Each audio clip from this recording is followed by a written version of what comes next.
Okay, we have an active weekend in college baseball. Very exciting.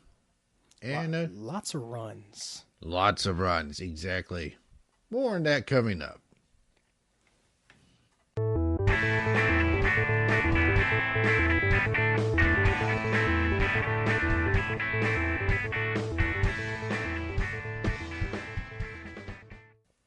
All right, welcome to the Fourth Strike Show. I'm your host, John Barons. I'm Joshua Perkins. All right. Where did we start? Let's start with some of these. Stuff like UC Irvine beating Rice 29-9, and who in the world put up 36 points in a game? No, that was. Oh wait, I read that wrong. Okay. I was looking over it, and I kept looking over it. 36-15. Wait, how? And I'm like, oh, in a 3-game. Okay. Yeah. So, what he's talking about is, let's see, which one was that? Because there was several. Texas Tech over Kentucky in the 3-game Oh, yeah. series. Yeah. Texas Tech outscoring Kentucky 36-15 in a 3-game sweep. Ouch. That's huge. The bats were pretty busy today. I guess we're going to be seeing a whole lot of offense in college baseball this season. That's an understatement. Yeah. Just to be, Texas Tech is the 4th team in the country, and Kentucky is unranked, but they're still an SEC team, putting up 36, including 19 in one game on the SEC team. That's just a huge disgrace to SEC football defenses, man. Like, come on, we're supposed to be defenses. Football, really? Yeah, because SEC is known for defensive football, and then they should follow that suit in baseball. I'm sounding really silly right now. So, I just miss football. I'm sorry. So, interestingly enough, I sent you a link that from NCAA.com, and it said that South Florida beat Florida on Friday, but it was actually Miami. Yet the entire article just says South Florida the entire time. That editor, And then, of course, they had pictures of South Florida players. like, why? No, but Florida lost to Miami in a 13 strikeout, 2-hit, combination of pitchers, 5-2, but then rebounded with 9-3 and 4-3 wins to take the weekend series 2-1. However, they finished 3-2 for the week. Florida? Yeah. So we might be seeing Florida take a couple steps back this season, maybe? Well, they dropped 2 spots in the top 25, which did not have much change at all. The only new addition was Illinois. I think Minnesota dropped out. Well, I mean, like I said, in the last show, it's still the beginning of the season, and teams still trying to knock some cobwebs off. They're still trying to freshen up some things in their game. And, as far as when we get close to the middle of the season, that's when we're going to see a lot of teams like really come out. And a lot of these teams really like show their true potential. Yeah. And then Georgia Tech was able to top number 7 UCLA 3-4 on Friday before losing the next 2 games. Yeah, a little bit convincingly, It's like, well, I mean, how about Grand Canyon knocking off TCU 4-1? Yeah, I was about to get that. Grand Canyon knocks off TCU 4-1 on Friday, and then they push. TCU kind of rebounded with a 17-9 win on Saturday, but then only a 5-6 win on Sunday. So Grand Canyon, could they be a team to look out for in the future? I'm curious about that. I would like to watch them over the course of the season because they're 3-4 right now, but arguably understandable. They just faced TCU, and then they played Wichita State twice in 3 games. They had a Ball State sandwiched in there in between 2 games against Wichita State, which they actually won the first game 9-1. So, and then lost the second game against Wichita State. I'm going to say 6-7. So they're playing some really good teams So close. I mean, this is a team full of grit. I mean, I love seeing these gritty teams, man. I really do. But like I said, it's early in the season, and teams they still trying to brush up on some things. And I feel that teams in the, like maybe in the top 5, top 10, I could see these teams really making a push, and these teams really creating separation from the others. Yeah, another team. So Mississippi State had their annual showdown with in-state rivals Southern Mississippi, and Southern Mississippi won the opening game, and then Mississippi State came back to win the next 2 games, took the series 2-1, including winning the 3rd game on a walk-off RBI double by Tanner Allen. We're seeing a lot of these small schools really compete with these top teams. I mean, you look at LSU series against Bryant. I mean, LSU completed the sweep with just a 4-3 win over the Bryant Bulldogs. I mean, you see a lot of these small schools just giving these teams a run for their money. Yeah. Also, of course, Fresno State, who won the 2008 national title, topped Cal State. Fulton 5-2 on Saturday in a round robin series. There were still a few more round robin series. For those who don't know what a round robin series is, it's 4 teams get together and they all take turns playing each other. So everybody faces the other 3 teams once over the course of a weekend. You know what? I just thought something. I'm not gonna say on this show. I'll tell you when we go off air. So Dallas Baptist takes Minnesota 2-1 in their weekend series. So the Patriots off to a good start this year. Minnesota was a regional host last year, so that shows a strong start for Dallas Baptist without question.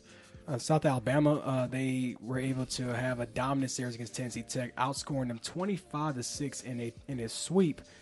Tennessee Tech, I mean, is a pretty big series win for South Alabama because Tennessee Tech last season, they made this super regional last season, and South Alabama missed out last year. Yeah, so, they missed the tournament altogether. I mean, I just feel that was a pretty big series win for South Alabama. It could probably turn the tide in their season. Again, a real dominating performance by someone who typically doesn't dominate. Although South Alabama does off and on have a rather good team.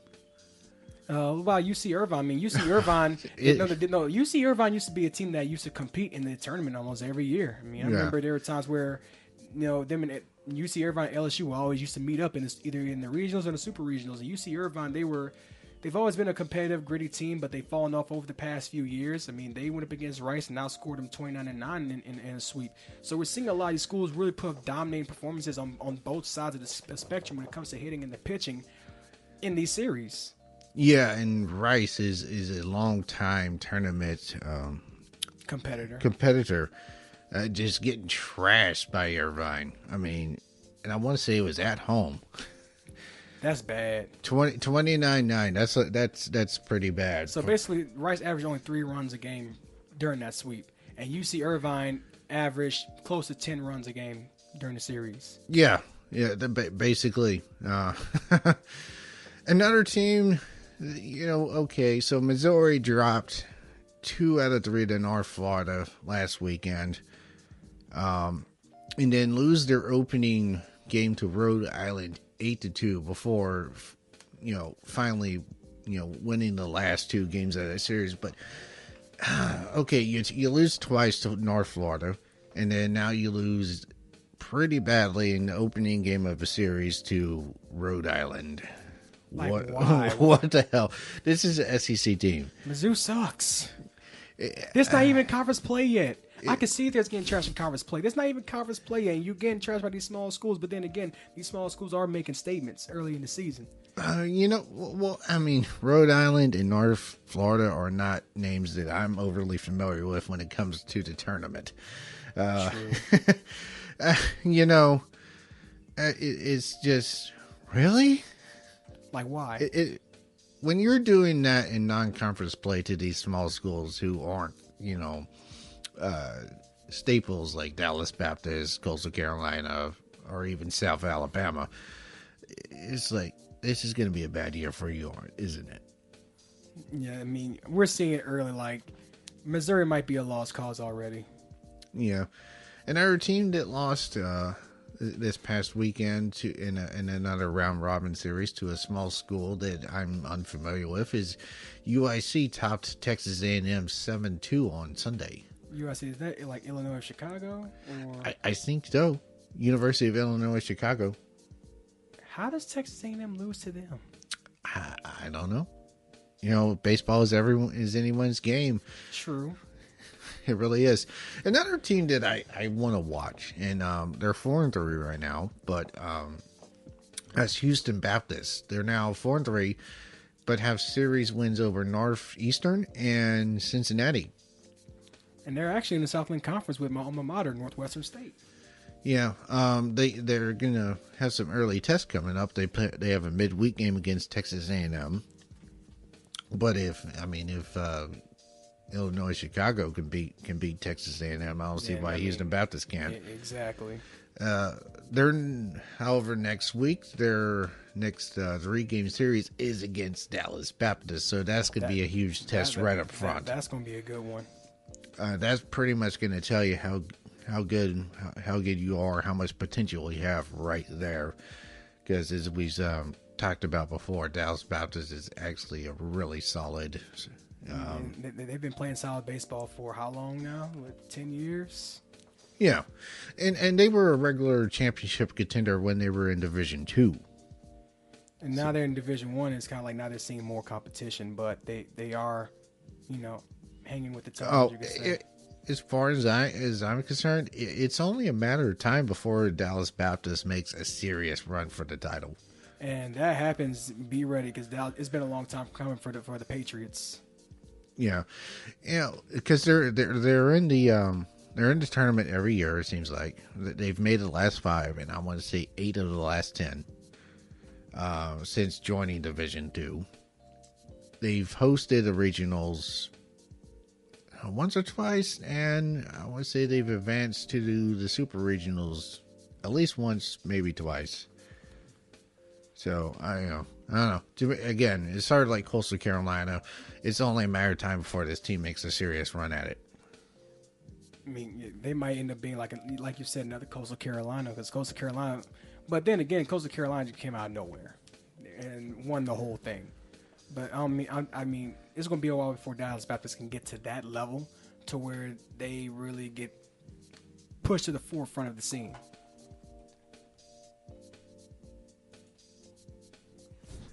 So there was a little bit of a accomplishment this weekend. How about Bethune-Cookman out of the MEAC knocking off Boston College? Yeah.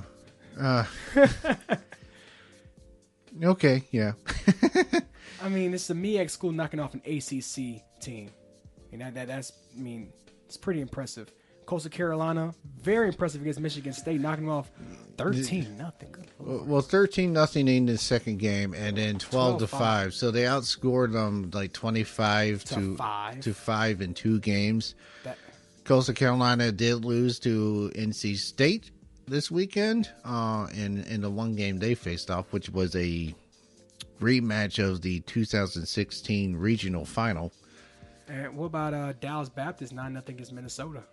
Well, yeah, they Dallas Baptist. I think, like we said, Minnesota did come back and rebound and take this series final. I would say. Yeah, I got a question for you. Would you ever go to a school named? Would you ever attend a school named Fairleigh Dickinson? Well, they just knocked off Seton Hall 6-5. Yeah. So as I was getting at, if I could just find it.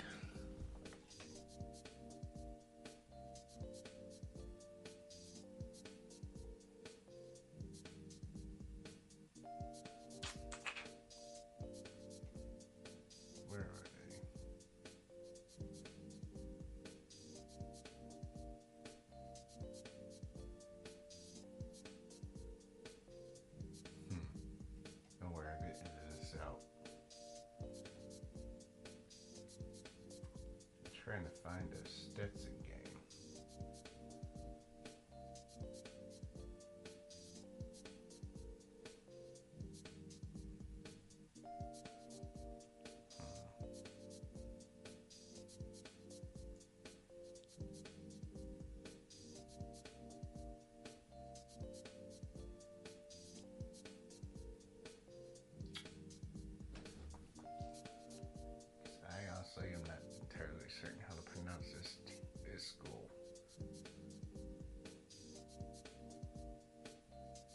Did they play this weekend?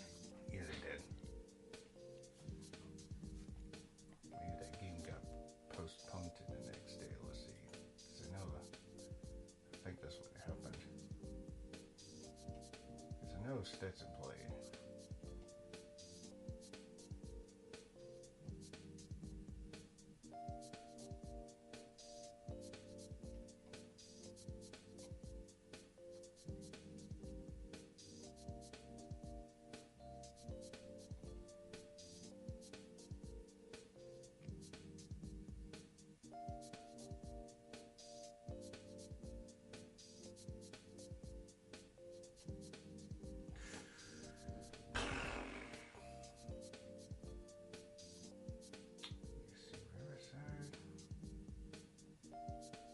Well, right now Stetson's 1-6. There we go. They went up against Siena, the Siena Saints. Okay. So Stetson, which surprised a lot of people last year with their run for the Super Regionals when they finished 48-15. They went up against Siena this weekend, And they dropped 2 out of 3. Yeah, they did. They're off to a bit of a slow start this year. Not too surprising considering how like who they lost and how many people they lost. They lost a lot of their pitching, which really set the pace last year, including 3 of their 4 starters. Yeah, this was the pitching staff that set a club record or school record for 635 strikeouts in the season. So, but Siena, their head coach, how long do you think? Just take a wild guess. How long do you think he's been around at this school?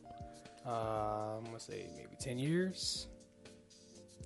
Try multiplying that times 5. 50 years. Yeah, 50 years 50 coaching. years. 50 years coaching. Oh, wow. Wow. That's an accomplishment, man. Coaching for 5 decades. I don't even think Coach Paterno reached that long at Penn State. I mean, he was there for over 40 years, but I don't think he reached 50 years at Penn State. No, just short of it. And then Penn State, and then NCAA vacated most of his wins, and that's another story for another day. But anyways, back to this. 50 years. Mm-hmm.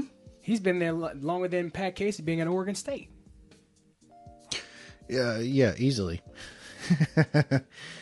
So but it just goes to show the dedication he has to those young men out there in Stetson. That he loves that program. He loves the team. It's just it just goes to show the pride that he has for his school. Yeah. So congratulations to Siena's coach. I forgot his name. Sorry. But okay. So the new top 25 came out, and there weren't much changes. Like Florida dropped 2 spots, which allowed North Carolina and Oregon State to move up respectfully. And they're on impressive starts. North Carolina being 7-0, Oregon State being 8-0. LSU is 7-0. They've had quite a few close calls, but they've been hanging in there. Yeah, there's still a few unbeaten teams out there. Florida State 7-0, Baylor 7-0, Michigan 6-0, and then Illinois is the new entrant in the top 25, 6-0. The only new team in the top 25 is Illinois, and like I said, I believe it was Minnesota who dropped out. It doesn't really say. But not much changes outside of that. Still a young baseball season, but there's going to be a lot more action, a lot more upsets, and we're definitely going to see a lot of teams separating themselves from the pack. And, either it's going to be for the good or it's going to be for the bad. They're either going to separate themselves above or they're going to fall behind. But it's just mainly a big race, and a lot of these guys, they just got to be able to pace themselves throughout the year. Because, look at these baseball players, and I can just speak based off I was friends with a lot of baseball players at Northwestern State, and it's a lot for them to have to juggle classes and having to be on the road a lot for these 3-game series and having to play this series, and then you got this going on, that going on. And so, it's a great deal to deal with. Oh, yeah, absolutely. But we do have a big series coming up next weekend. LSU makes a trip to Austin. It's a rematch of a College World Series. Yeah, the 09 series final. But they're in the middle of I want to say a home and home. So Longhorns, I want to say, come to Baton Rouge next year. Okay. So that I think is probably the first big top 25 battle of the season. I'm not sure if anybody else has a matchup right now, although Mississippi State and Southern Mississippi, they played. So that's who fell out of the top 25. I'm sorry, it was Southern Mississippi. Anyway, so a nice little top 25 battle to kick off the early season. A lot of action. A lot of action. But again, the non-conference schedules are typically not the big battles. That typically doesn't come until conference play kicks off later. Let's say after 5 or 6 weeks into the season. If you want to see how good a lot of these teams are, I mean, yeah, they're off to hot starts now, but conference play is where everything, everything shows itself. I know I did say the Houston Baptist plays Dallas Baptist this upcoming weekend, and that could potentially be a deciding factor in that conference. Well, actually, they're in different conferences. Houston Baptist is in the Southland Conference. Okay, all right, yeah, my mistake. Because they're in the same conference with my school. Okay, yeah. All right.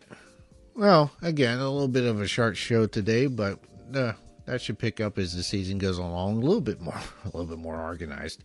The road to Omaha is early, but still going strong. Okay, so that's been this episode of the Fourth Strike Show.